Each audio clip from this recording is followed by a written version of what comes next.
저는 이게 되게 궁금한데요. 구강세정기입니다. 한경이 이분은 그 뭐지? 스팀 청소기. 스팀 청소기 그쵸. 이걸로 엄청 대박이죠. 유명하신 분 아니에요? 맞아요. 그런데 구강세정기 제 주변에 이거 쓰고 있는 사람들이 엄청 많더라고요. 치실 대신에 이게 효과가 그렇게 좋은가 보죠? 상쾌하거든요. 신세계라고. 치아 관리를 위해 치실을 사용해 치석을 예방하는 건 이제 기본 상식입니다. 치실 대신 보다 강력하고 위생적인 물 치실로 관리할 수 있는 함경이 홈케어의 프리미엄 휴대용 구강 세정기 아쿠아젯을 만나보시기 바랍니다. 강력한 수압과 분당 2,800회의 맥동 헤어리 분사는 치실처럼 가늘면서도 아주 강력해서 치아 사이의 세균이나 음식물 찌꺼기 및 각종 박테리아를 제거하는 데 효과적입니다. 특히 치주염의 원인이 되는 프라그 감소에 도움을 주고요. 구취 및 충치 예방에도 효과적입니다. 게다가 한경이 홈케어의 아쿠아젯은 가방에 쏙 들어가는 혁신적인 디자인으로 휴대가 간편하고요. 집에서도 직장에서도 여행 중에서도 이제 편하게 물치실 하시길 바랍니다. 가격은요. 휴대용 구강 세정기 HOT 4,500은 45,900원. 그런데 11월 3일 기준 판매가가 59,800원입니다. 아, 그래요?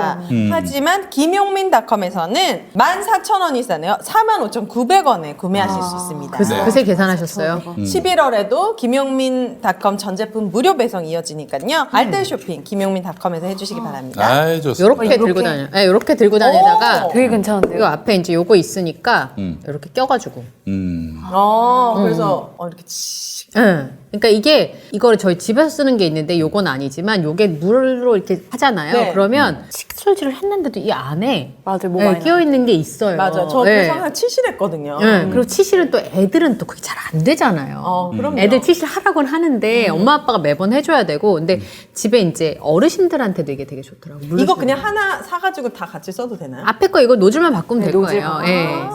좋네요. 휴대용인 게 진짜 너무 조그매요. 이렇게 들고 다니시면 거의 휴대용 드라이나 고데기만 해가지고 지금 갖고 다니시면서 여성분들은 왜 미팅 많으신 분들이 있잖아요. 아쿠아젯 여러분 많은 사랑 부탁드립니다. 네, 가격도 뭐 45,900원이면 그죠? 아주 굉장히 저렴하고. 좋습니다. 아, 선물하셔도 좋겠다.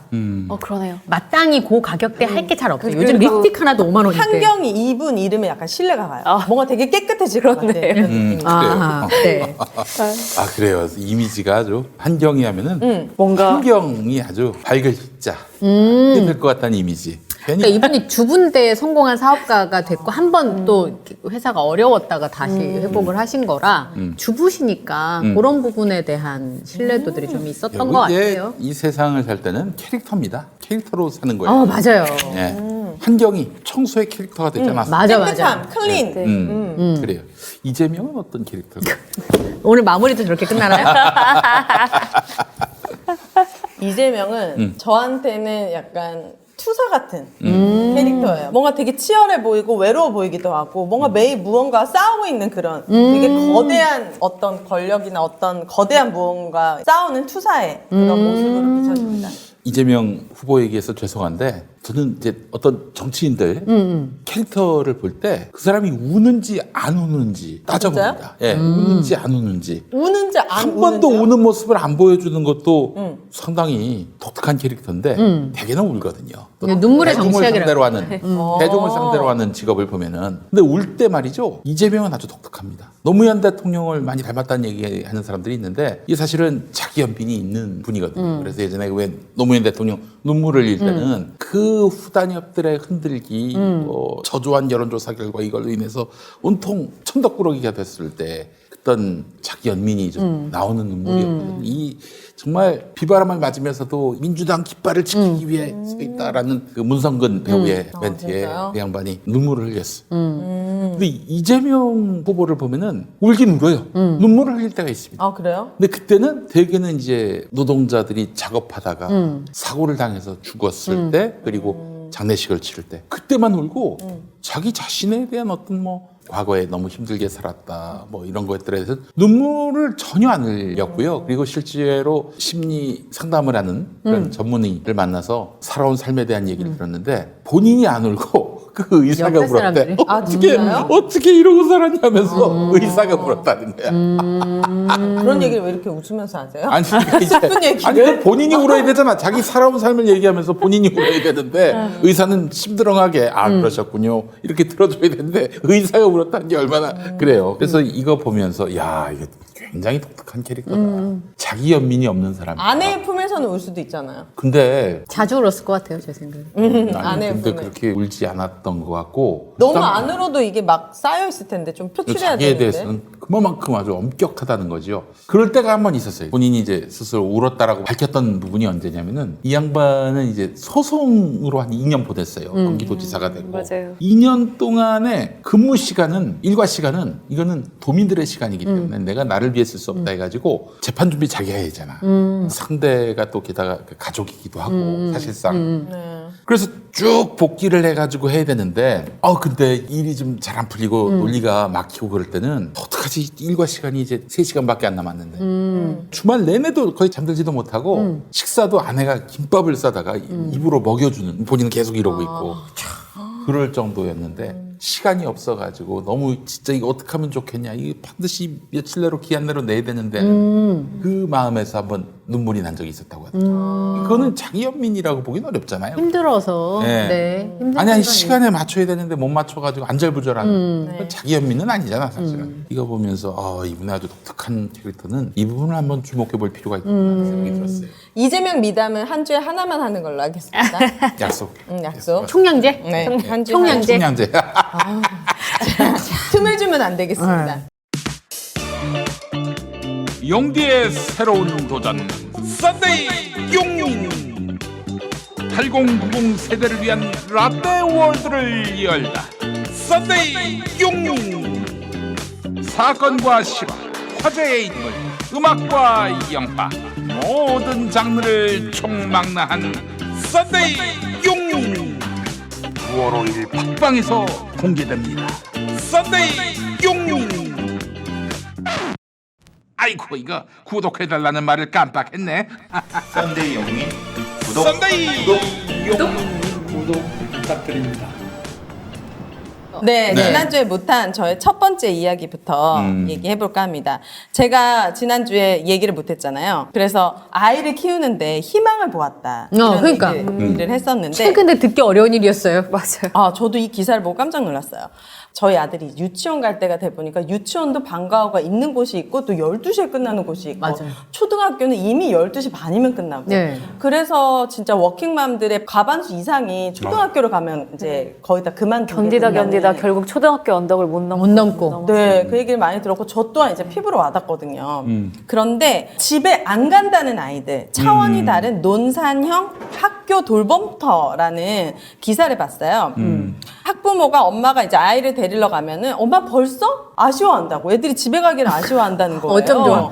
너무 신기하죠. 이 돌봄터는요 정오부터 오후 8시까지 책임을 지고 있어요. 그래서 난 12시부터. 네, 보통 이제 12시에 이제 밥을 먹고 끝나니까 그때부터 저녁 8시까지 이제 책임을 지는데요. 이게 그냥 애들아 놀아가 아니라 돌봄이 아주 체계적으로 구성이 되어 있습니다. 낮 12시부터 1시까지는 자유놀이를 하고 1시부터 2시 반까지는 요일별로 웹툰 미술놀이, 뭐 전래놀이, 원예, 뭐 마을마다 강사 프로그램이 있고 또 2시 반부터 3시는 이제 간식 먹고 휴식을 한 다음에 3시부터는 또 종이 접기, 그림 그리기, 체육 활동, 놀이 활동. 그러니까 시간대별로 놀기, 뭐 쉬고 먹기 또 이제 5시부터는 숙제도 도와주고 자기 주도 학습 이런 것도 도와주면서 저녁밥까지 줍니다. 오후 5시부터 진짜 5시 최고네요. 40분까지 저녁 식사와 엄마들한테는 휴식. 최고다. 진짜. 그러니까요. 그래서 5시 40분부터 8시까지 자유놀이로 되어 있다고 합니다.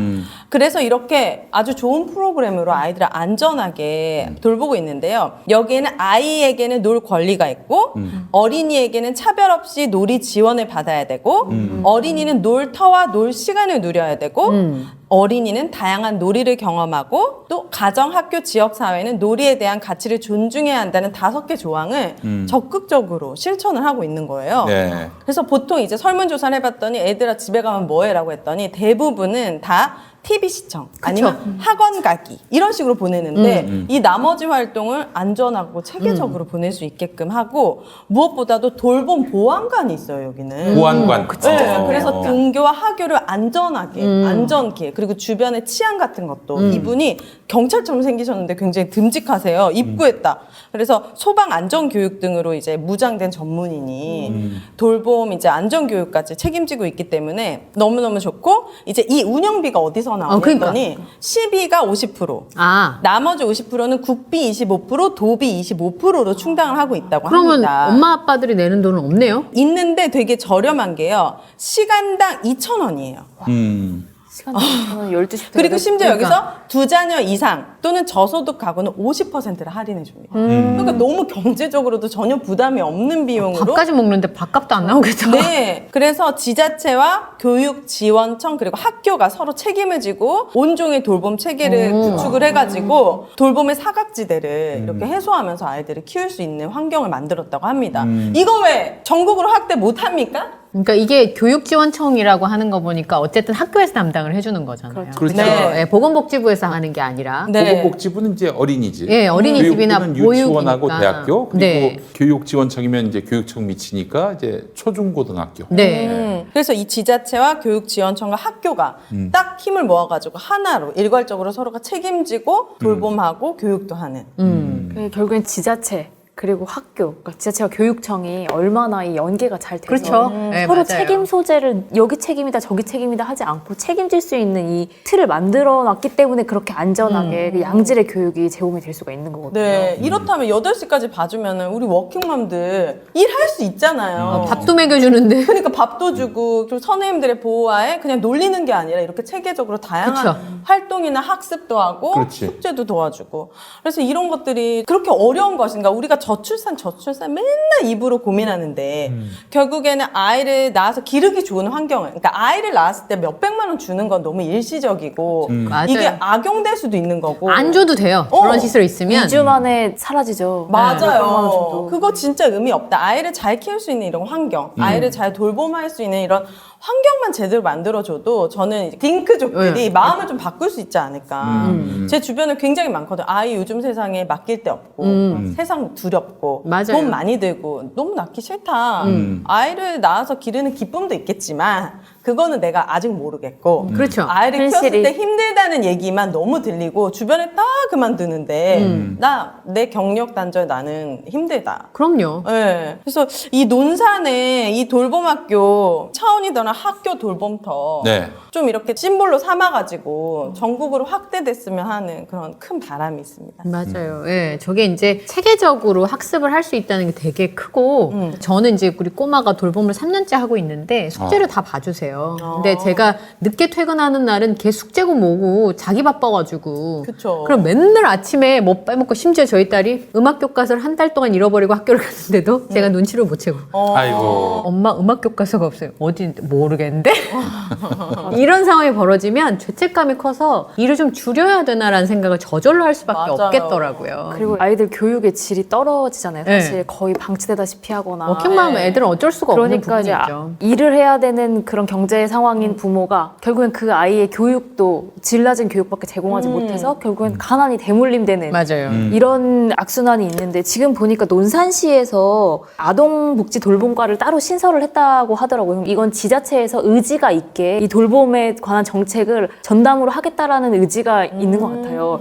이게 전국으로 확대될 수 있으면 정말 좋겠네요. 아, 오세훈 서울시장은 재건축 규제만 풀 것이 아니라 이렇게 학교랑 연계를 해가지고 지금 가장 엄마들과 우리 가족들이 걱정하고 원하는 게 뭔지 이런 것 좀 신경 썼으면 좋겠어요. 그러니까 사실은 요즘 그 지역에 소멸 예정지구나 소멸되고 있는 지역 도시들이 네. 그거를 막는 방법 중에 하나가 빈집을 줄 테니까 여기 와서 한번 살아보세요. 이렇게 하면 애들 있는 부모들이 와서 사는 경우가 그래서 학교 아이들이 늘어나는 경우가 있더라고요. 그러니까 교육 정책이라고 하는 게 단순히 교육만 버텨주는 게 아니라 사실 그렇잖아요. 뭐 상계동이나 목동이나 이런 데 살기 좋아서 거기가 막 박 터지고 들어가는 거 아니잖아요. 그쵸. 교육 문제 때문에 들어가는 거기 때문에 제가 아는 분이 그러더라고요. 엄마들이 우리 애기 키우기 좋네라고 하는 아파트는 가격이 안 떨어진다는 거예요. 주변 환경이 뭐 입지 조건, 돈 얼마 벌고 이것도 중요하지만 우리 아이들이 안전하게 학교를 다닐 수 있어, 공부를 좀 편안하게 할 수 있어. 이게 굉장히 메리트인 거예요, 엄마들 입장에. 근데 집을 구하는 문제는 남자분들이 약간 우선순위에서 밀리잖아요. 네, 네. 그쵸. 엄마들 입김이지. 아내가 난 이 동네 가고 싶다는데 좀 멀어도 그럼 당신이 좀 출퇴근할 때 힘들어도 난 가겠다고 하면 가게 되거든요. 그쵸. 그러니까 사실 교육의 문제가 그것만 푸는 게 아니라 지금 말씀드렸던 인구 분산이나 아니면 아까 말씀드렸던 뭐 이 주택 정책이나 영향을 충분히 줄 수 있을 것 같아요. 네. 일자리 정책에도 영향을 줄 수 그럼요. 제 지인분이 목동에서 아이를 지금 고3 수험생을 키우고 계신데 나는 아이를 대학에 목표로 두고 싶지 않다. 아이를 놀리고 싶다라고 하면요. 난리가 난대요. 그러니까 그런 얘기조차를 하게 되면 쟤는 대학에 관심 없는 애로 찍혀가지고 엄마들끼리 못 놀게 한다는 거예요. 그러니까는 내가 그런 생각을 갖고 있지 않다고 하더라도 그 지역에 살고 있으면은 말을 못 하는 거예요. 어쩔 수 없이 학원 계속 같이 뺑뺑이 돌리고 내 아이의 교육이 이들과 좀 다르다는 얘기조차도 하게 되면 낙인이 찍혀서 우리 아들이 딸이 왕따를 당하는 그러니까 이제 그런 상황이라는 거예요. 네. 초등학교 보낸 부모님들 중에서 나는 어렸을 때부터 이렇게 학원 뺑뺑이 돌리고 싶지 않다, 뛰어놀게 하고 싶다라는 소신을 가지고 아이에게 학원을 안 보냈는데 걔 혼자만 학원을 안 가는 거예요. 그러면 친구 관계부터 시작해서 맞아요. 전부 다 다 꼬여요. 문제가 생기죠. 그러니까 어쩔 수 없이 이 아이의 뭐 배움이나 이런 어떤 학구열 때문에 보내는 게 아니라 그냥 교우 관계 때문에도 맞아요. 보내고 어쩔 수 없이 보낸다는 거예요. 그런데 여기 보니까 놀이가 되게 체계적으로 그냥 방치되거나 이렇게 맞아요. 방임하는 게 아니라 되게 체계적인 놀이 프로그램이 있는 요일별로. 그렇죠. 맞아요. 이렇게 된다면 소신 있는 부모님들이 보내지 보낼만 않을까. 하죠. 거기서 또 어울리면 되니까. 전남 해남. 해남에 북일면이라는 곳이 있는데 여기 보니까 빈집이 어마어마하게 들었어요. 다들 이제 도시로 가니까.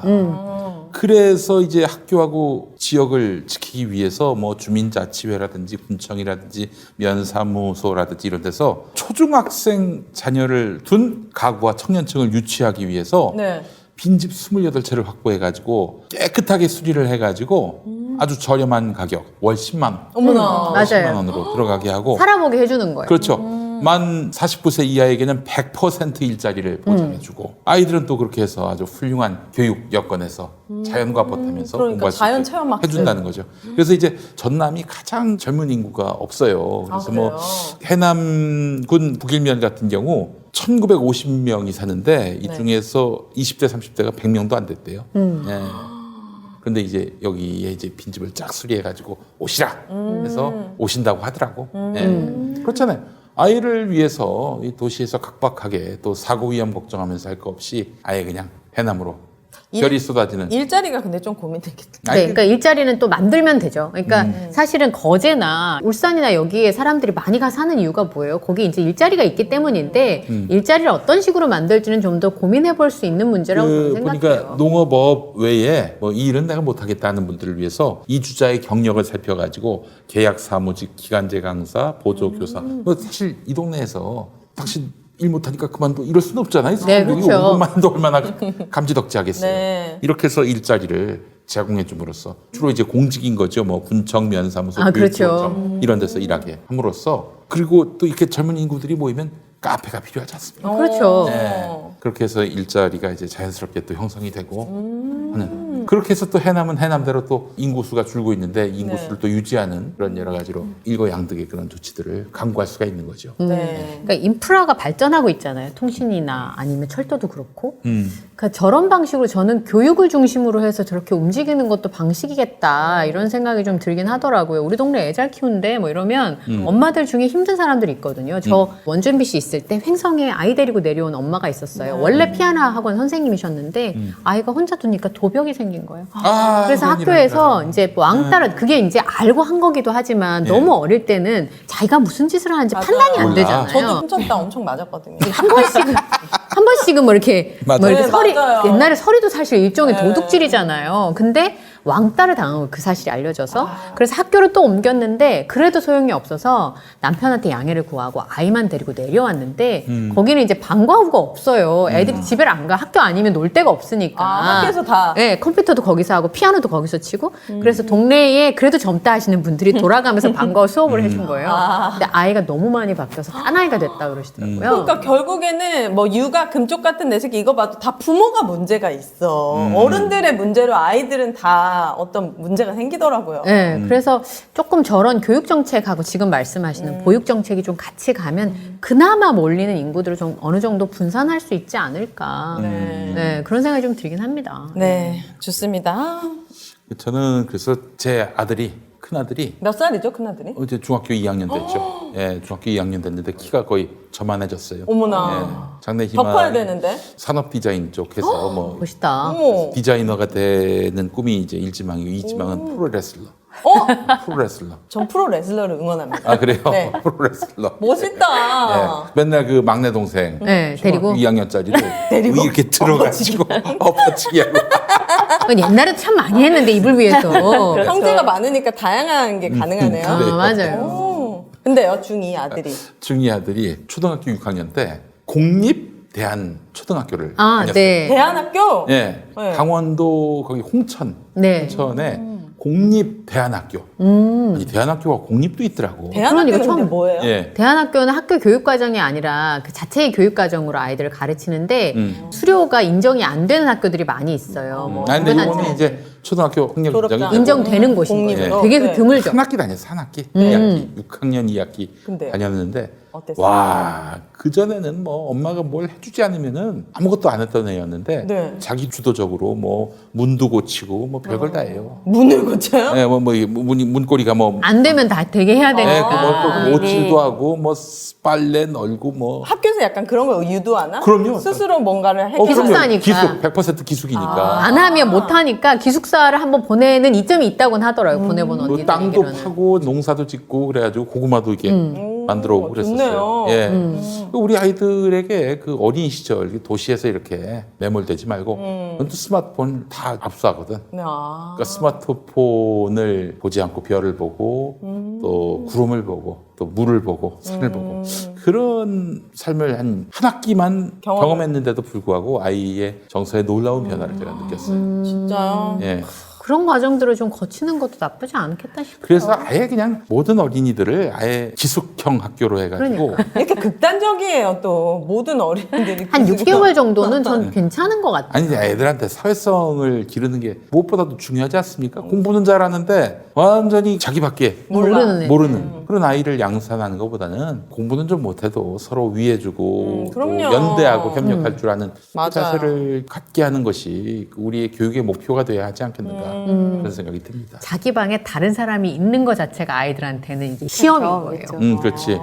혼자서 늘 방을 쓰거나 모르는 사람과 같은 방을 쓰거나 같은 물건을 공유하거나 이런 것 자체가 그래요. 낯설은 아이들 저희 어릴 때는 이 한 냄비를 항상 공유하는 그러니까요. 그죠? 뭐 각 방이 어디 있었어? 그때 같이 다 살았지. 모여서 이렇게 빼빼로처럼 잤잖아요. 근데 그게 아닌 아이들한테는 그게 굉장히 큰 시험이고 네, 테스트이기도 하고 우리 저 이현경 앵커를 방송 같이 해보면은 이 양반은 정말 뭐랄까 본인이 이렇게 학습하거나 연구한 건 아닌데 이 생명과 그 존재에 대한 관념이 남달라요.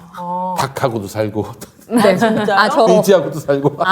저 어릴 때 저희 집에서 이제 농사를 졌으니까 네. 닭, 소, 뭐. 차도녀 느낌인데. 전혀 말이에요. 도시예요. 제 별명이 촌년이었습니다. 네. 저희 학교 때 친구들은 다 알아요. 네. 그래서 이촌년경이라고. 네.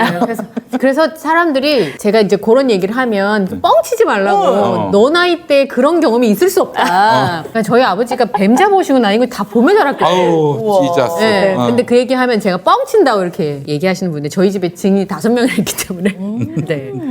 귀농 같은 게 한때 유행했잖아요. 맞아요. 근데 귀농도 사실 돈 있어야 하거든요. 음. 근데 해남같이 저렇게 지자체가 자체적으로 뭔가 교육도 맞아요. 가능하게끔 젊은 사람들이 진짜 돈 없어도 살 수 있게끔 해주면. 목표를 마련해주고 그리고 아이들은 사실 어른들이 개입해야 되는 순간들이 있어요. 그래서 아이들끼리만 머물게 하는 건 좀 위험할 수 있는데 이 교과 과정 자체를 스스로 할 수 있게끔 뭘 하는 식으로 좀 변하면 아까 말한 것처럼 내가 필요한 걸 고치고 내가 할 수 있는 것 하는 그런 식으로는 될 것 같아요. 그러고 나서 이제 중학생이 되든 고등학생이 되든 이제 기숙사 생활을 한 번 정도 하면 이제 좀 달라지죠. 좀 자립할 수 있지 않을까.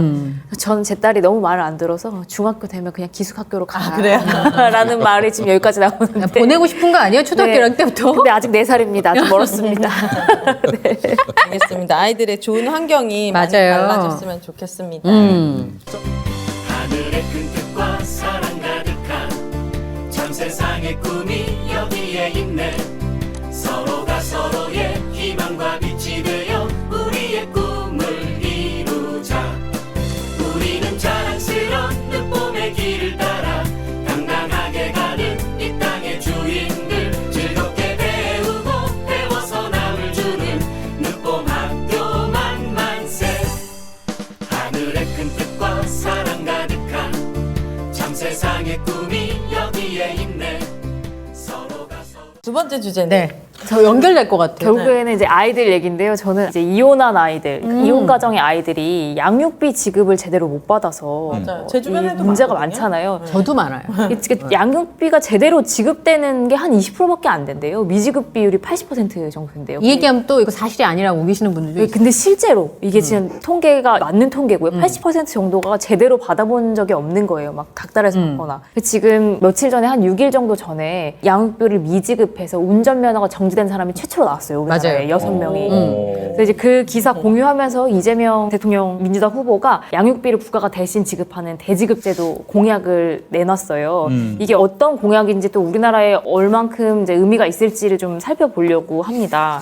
일단 지금 2021년 상반기까지 있었던 제도들은 뭐냐면 만약에 지급이 안 될 경우에 직접 지급 명령, 그래서 뭐 급여에서 양육비를 공제할 수 있게 한다거나 하는 식으로 하는 방법이 있었는데 이 방법은 급여 계좌를 바꾸면 그치. 적용이 안 소용이 된대요. 네. 방법이 방법이 4대 보험 안 되면은 모른대요. 그리고 그치. 급여 생활자 아닌 뭐 개인 사업자거나 이럴 경우에나 전혀 효용성이 없대요. 그렇기 때문에 이 직접 지급 명령으로 받은 사례가 아주 적고. 진짜 알고 있을 거 아니에요? 안 주는 다- 사람도. 그렇죠. 그리고 뭐 담보를 제공하거나 3년치를 일시 지급한다라고 하는데 아까 말한 것처럼 재산을 은닉하면은 그러니까 공공에서 잡히지 않는 재산 같은 게 있을 경우엔 전혀 가상이 안 된다는 뭐 이런 거죠. 거. 이 애들 돈 안 주는 사람이 재산 은닉 못 하겠습니까? 이건 실효성이 없는 제도였던 거죠. 네. 그리고 또 뭐 양육비를 얼마 부담하겠다고 조서에 사인을 하는데 이걸 안 낸다. 그러면 뭐 불응하면 30일 내에 뭐 감치도 시킬 수 있고 1,000만 원 이하의 벌금도 받을 수 있다고 했지만 거의 실행이 되지 않았었대요. 왜냐면 이게 형법이 적용되는 게 아니라 민법이나 또는 이제 가정법원에서 다루는 거여가지고 실제적인 형벌을 내리기까지는 거의 이런 사례가 없는 그러니까 그런 식으로 전혀 얼마나 이 있던 제도들이 효용성이 없으면은 미지급 비율이 80%겠나 그러니까요. 하는 생각이 잡히기가 들더라고요. 그래서 공공이 유일하게 5년 전에 양육비 이행 관리원이라는 걸 세웠어요, 우리나라에서. 맞아요. 저 여성 박근혜 때. 네, 여성가족부 산하인데 이게 생긴 지 5년인데도 70%였던 비율이 80%로 오히려 올라갔어요. 올라갔어요. 2018년에 제가 모욕심을. 알기로 70%라고 했거든요. 그러니까 이게 어떻게 되냐면은 법 제도 자체가 강제력이 없기 때문에 그리고 더군다나 이게 지금 전국에 딱 하나래요. 그러면은 지금 미지급 받고 있는 사람이 80%인데 딱 하나면 진짜 이게 얼마나 득을 보는 사람이 있겠나. 그래서 생겼던 게 뭐냐면 공공이 안 해주면 우리가 한다라고 해서 개인들이 배드파더스. 배드파더스를 만들었죠. 근데 희한하더라고요. 올라가니까 바로 돈 입금하더만요. 그럼 뭔가요? 양육비 진짜요? 미지급된 양육자의 신상을 공개하는. 근데 이제 이 운영자가 명예훼손으로 고소고발을 당했었대요. 당하면서 저걸 지금 계속 한 거잖아요. 근데 나왔던 판결 중에 좀 의미 있었던 판결은 무죄 판결이 난 2심 재판이 있었는데 명예 실추라는 거는 본인이 자초한 일이기 때문에 그러니까 이렇게 물어본 거죠. 너에게 실추될 명예가 있냐? 너가 명예훼손으로 걸었는데 이런 식의 판결문이 나왔다고 해요. 상당히 의미 있는. 그리고 이게 단순 채무 불이행이 아니라 미성년 자녀의 생존권과 결부되는 문제다. 그쵸. 그래서 법을 앞서가는 판결이 한번 나왔던 적이 있다고 하더라고요. 네. 사실은 이거는 정말 이 판결처럼 아이들의 생존권 문제예요. 이게 생존권이라고 인식을 하고 나면 이게 아동 학대나 아동 방임, 아동 유기까지 다 적용이 돼서 형법으로 맞아요. 적용이 될 수 있는데 2019년인가 검찰에 이 아동 학대로 어떤 분이 양육비를 미지급한다, 이건 아동학대다라고 고소한 사건이 있었는데 검찰이 이걸 불기소 처분했습니다. 그러니까 지금까지 저 양육비를 부채 소송이랑 같이 인식하더라고요. 그러니까 그냥 제가 개인 오윤혜 채무? 씨한테 돈 빌려가지고 돈 안 갚는 거랑 똑같은 거예요. 애 양육비 안 주는 게. 그게 어떻게 같은 선상에 있을 수 있냐는 그쵸. 거예요. 검찰은 이거를 아동학대로 보기는 어렵다라고 했는데 이건 정말 인식이 뒤떨어지는 그렇네요. 거죠. 왜냐면은 개인 채무로 할 경우에 소송 걸면요 몇 달씩 걸려요. 막 몇 달이 뭐예요? 3년씩 걸리잖아요. 근데 애들은 당장 오늘 먹어야 되고요. 그러니까요. 오늘 당장 발이 커서 새 신발을 사야 되고 학원 가야 되고. 학원 가야 되고 노트 사야 되고 애들은 당장 필요한데 이게 개인 채무처럼 똑같이 법원이 그렇게 한다? 그럼 이거는 정말 의미가 없는 거고 의지도 없는 거죠. 그러면은 그 양육비를 받으셔야 하는 분들은 그럴 때 이렇게 급전이 필요할 때는 어떻게 하세요? 방법이 없어요. 그러니까 그러니까 대출 받던지 네. 제- 대출을 받아? 대출이 안 돼요. 제가 보니까. 이금융금 이런데. 제가 그때 소송을 아들이 아빠한테 소송을 한 케이스가 있었어요. 오. 근데 이게 뭐냐면 이 남편이 지능적으로 이사를 다니는 거예요. 그러면 뭐가 송달이 가도 도착을 안 하는 거잖아요. 그리고 주소지 파악이 안 되니까 법원에서 어떤 명령을 내도 소용이 없는 거예요. 근데 이 여자분 설명이 본인은 경력이 단절됐다가 아이를 키우잖아요. 일자리를 구하기가 어려워서 그 일자리를 그만둘 수가 없는데 쫓아다닐 수가 없는 거예요. 그렇죠. 그러니까 이분들이 소송하는 것 자체도 어려운 게 생계를 이어야 되는 경우는 소송을 하는 것 자체가 불가능하고 아까 말씀하신 그런 관리원이 있어도 있는지 없는지도 몰라요. 그러니까 이건 정부에서 나서서 책임져 주지 않으면 방법이 없더라고요. 맞아요. 그러니까 이게 뭐냐면은 우리나라에 사는 아이들 중에 부모가 누구인지 또는 내가 어떤 가정에서 자라는지 우리 부모가 이혼을 했는지 아닌지에 따라서 가족 구성이 어떻게 되느냐에 따라서 얘네들의 기본권이 달려있는 거예요. 얘네들의 생존권이 달려있는 거죠. 이런 가정에서는 양질의 교육을 받을 수가 없고 아이가 사회적으로 나와서 활동할 수 있는 어떤 지원을 받을 수가 없어요. 그럼 결국에는 어떤 가정의 어떤 문제, 가족 구성원의 문제가 아이들의 미래까지 결정짓는 이런 아주 중요한 문제인데 이 아동학대나 방임이나 유기에 관한 법률은 다른 나라와 비슷하대요, 내용은. 네. 그런데 이 법 해석에 있어서 우리나라만 이렇게 굉장히 이거는 보수적으로. 정말 때리거나 이렇게 한 것만 아동학대로 취급을 하고 이런 어떤 진짜로 생존권에 필요한 이런 문제를 아동학대로 법 해석을 하고 있지 않다라고 한 거죠. 그런데 이제 21대 국회에서 이제 형사처벌이 가능하게끔 이제 법안이 드디어 나오기 시작했어요. 그래서 만약에 미지급한다, 아동학대나 방임으로 보고 형사처벌할 수 있게끔. 그래서 1년 이하의 징역 1,000만 원 이하의 벌금 부과할 수 있고요. 그리고 출국금지 요청 5천만 원 이상 미지급할 경우에 출국금지 요청 그리고 명단 공개도 가능하게 됐습니다. 그리고 운전면허 정지시켜서 그래서 최초로 6명이 정지가 된 건데 근데 이게 좀 들여다봐야 될 게 뭐냐면요. 운전면허 정지가 미국에 있는 법이에요. 근데 미국 같은 경우는 대중교통이 발달되지 않았고 운전면허 정지를 시키겠다는 건 뭐냐면 이 사람 일상생활을 불가능하게 하겠다라는 의지거든요. 취지예요. 근데 우리나라 같은 경우는 차 잠깐 못 타면 대중교통이 너무나 잘 돼 있기 때문에 그 취지와는 완전히 달라져요. 그리고 안 걸리면 되잖아요. 또 3개월 정지예요. 3개월 정지. 아 뭐야? 그러니까 쭉 하는 것도 아니에요. 3개월 버텨야 돼요. 그리고 이제 미국 같은 경우는 이런 운전면허만 있는 게 아니라 국가가 공인한 면허가 전부 다 정지됩니다. 변호사 자격, 아 그래요? 의사 그래야지. 자격. 그러니까 이 사람 일상생활, 사회생활 못하게 하겠다라는 의지가 있는 거죠. 근데 이것도 좀 생각을 해봐야 될 게 미지급 됐을 때 주지 않은 사람에게 벌 주는 거를 강력하게 하겠다라고 하는 게 엄마들에게 진짜 와닿을까? 아유 다행이다라고 할까요? 아니요. 지금 제일 중요한 건 뭐냐면 이 사람이 어떤 벌을 받던지 간에 지금 오늘 필요한 돈이 들어오는 게 가장 중요한 거예요. 이 그럼요. 엄마들은. 그러니까 이거 처벌을 가능하게 하는 게 이건 당연하게 됐었어야 되는 거고 진짜로 한부모 가정들한테 도움을 주려면 이 사람이 필요한 날짜에 그 돈이 들어오게끔 해주는 게 필요한 양육비가 거예요. 들어오게. 그래서 이제 양육비 대지급, 대신 지급하는 제도가 지금 필요하다라는 요구가 나오고 있는 건데 일단 나라가 대지급하겠다라고 한 것에서 우리가 의미 있게 봐야 될 게 뭐냐면 그동안 양육비 문제를 개인과 개인 간의 문제로 봤던 거예요.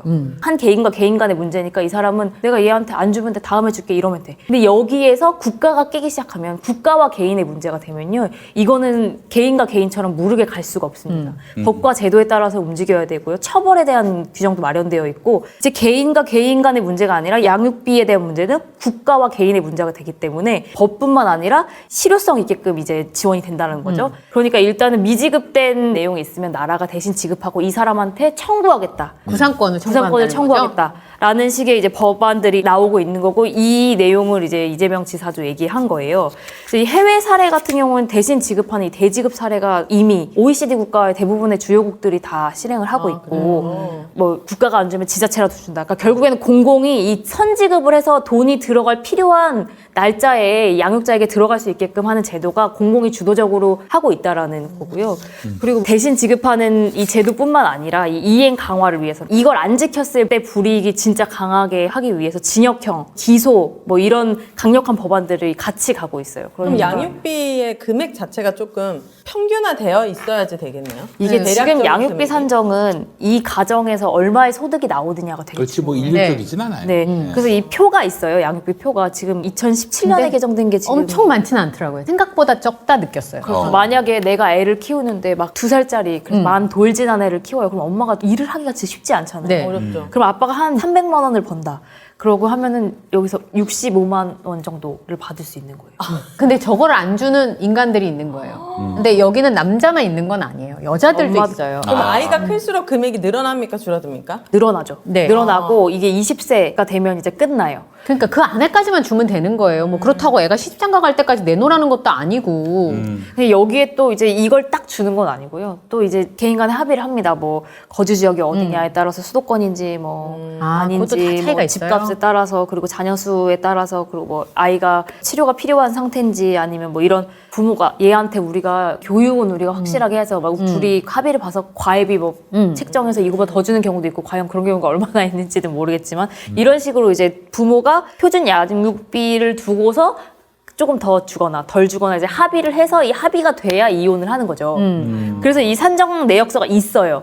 다 이걸 갖고 있는데 이대로 지급을 하지 않는 거예요. 다. 그러니까 무리하게 엄청 많이 달라는 건 아니고 근데 대략적으로 제 주변에 제 임상 체험으로는 대략 아이 한 명당 50에서 100만 원 사이예요. 많아도. 한 달에요? 한 달에. 근데 그것도 사실은 초등학교 다닐 때까지는 그냥 한 50만 원 정도고 대학 가기 전까지만 한 7, 80만 원 선에서 합의를 보통 보더라고요. 근데 그거를 안 주는 거예요. 그러니까 제가 그 금액이 50만 원인 걸 보고 어쩜 돌보지도 않으면서 그러니까. 수고비도 안 주는 거죠. 그거를 그 학원비밖에 안 되잖아요. 그거를 안 주고 근데 또 본인들은 잘 살아. 차도 굴리고 할 거 다 이 해. 운전면허 6명, 그 정지된 6명 중에 한 명이 1억인가를 안 줬대요. 근데 사인이 이 운전면허가 정지되자마자 입금이 됐다. 그러니까 저는 이게 3,600을 바로 저런 거야. 지급했대요. 실습적이네. 그러니까 없어서 못 주는 건 어쩔 수 없으니까. 그런데 저렇게 문제가 제동이 딱 걸리면 바로 입금하는 사람들은 뭔가. 그러니까 진짜 파렴치한. 저희 예전에 필리핀인가 와가지고 현지 여성하고 성관계를 맺고 임신을 시킨 거야. 필리피노. 애를 낳았는데 그냥 쌩까닌 한국 남성들 맞아요. 많다고 들었어요. 그들을 겨냥한 사이트가 한번 오픈된 적이 있었잖아요. 그 사진과 함께 네. 이름이 공개되고 애망신을 당하다 보니까 맞아요. 그래서 바로 그냥 뭐 양육을 책임지겠다 이렇게 연락이 오고 그런 경우가 있다고 합니다. 예. 그러니까 이 국가가 이 양육비에 대해서 직접 개입하겠다라고 하는 건 뭐냐면 국가가 책임지고 이 나라 애들 모두 건강하게 성장할 수 있도록 하겠다는 어떤 의지를 보여준 게 아닌가 저는 이렇게 생각을 해요. 어떤 한 사람의 의지로 내가 돈을 주고 말고로 한 아이의 기본권이 달라지는 거예요. 먹고 배우고 누리고 할 것들이 완전히 내용이 달라지는 거예요. 이 사람이 돈을 주냐 안 주냐에 따라서 이거는 말이 안 되죠. 그러니까 국가가 주도적으로 이제 주체적으로 나선다라는 것은 이제 이런 의미가 있다고 생각이 들고 관련 단체들 전문가들 이야기 들어보면 결국에는 돈 문제 때문에 여기가 더 틀어진다는 거예요. 이혼한 부부가 돈 문제 때문에 왼수가 돼서 면접권까지 다 침해가 된다. 난리가 나죠. 그러니까 아예 저게 인간이냐 교육비도 안 줬는데 저거는 뭐 사람도 아니다 만나지 마라 해서 이제 아이들이 완전 가족 간의 단절을 경험하면서 클 수밖에 없다라는 거예요. 그러니까 이거는 단순히 돈 문제가 아니라 이 사람이 국가에 내야 될 거 내고 돈 문제 해결되면 아이 보여주는데 그렇게 크게 문제가 없잖아요. 그러니까 이런 어떤 경제적인 문제에 개인의 다툼이 아니라 국가와 개인이 어떤 길이 열려서 그렇게 해결될 수 있다면 가족들이 단절되지 않고 잘할 수 있을 거다라는 얘기까지 하더라고요. 네. 근데 아이들이 저랑 친한 언니도 결국에 이제 이혼을 하고 한부모 가정이 돼가지고 아이를 혼자 키우는데 아이에게는 엄마든 아빠든 한 사람의 존재 자체가 그 아이에게 미치는 영향이 사실 크잖아요. 맞아요. 엄마의 역할이 있고 아빠가 줄 수 있는 영향이 있잖아요. 아무리 돈만 벌고 집에 안 온다고 하더라도. 그런데 그 아빠랑 같이 살지 않기 때문에 느끼는 상실감도 있는데 거기에 정말 양육비 문제 때문에 매일 다투면서 싸우는 모습을 보여줘야 하니까 이 아이가 표현하지 않지만 다른 쪽 약간 틱장이라든지 불안이라든지 올 수도 있죠. 우울감이라든지 이런 것들로 이 스트레스가 발현이 되는 거예요. 그래서 저희 언니가 학교에 선생님한테 불려가가지고 상담을 했거든요. 이미 이 아이들은 또 애늙은이가 많잖아요. 네. 이미 너무 많은 걸 알고 있고 눈치도 눈치. 보고 너무 미리 크게 성숙해버려서 나이에 비해서 너무 성숙해버린, 표현을 하지 않지만 어머니 이 아이가 굉장히 심한 트라우마, 스트레스에 시달리고 있다. 몇 가지의 지금 이런 이상 징후들이 보인다. 제가 만났을 때 눈을 너무 자주 깜빡거리는 거예요.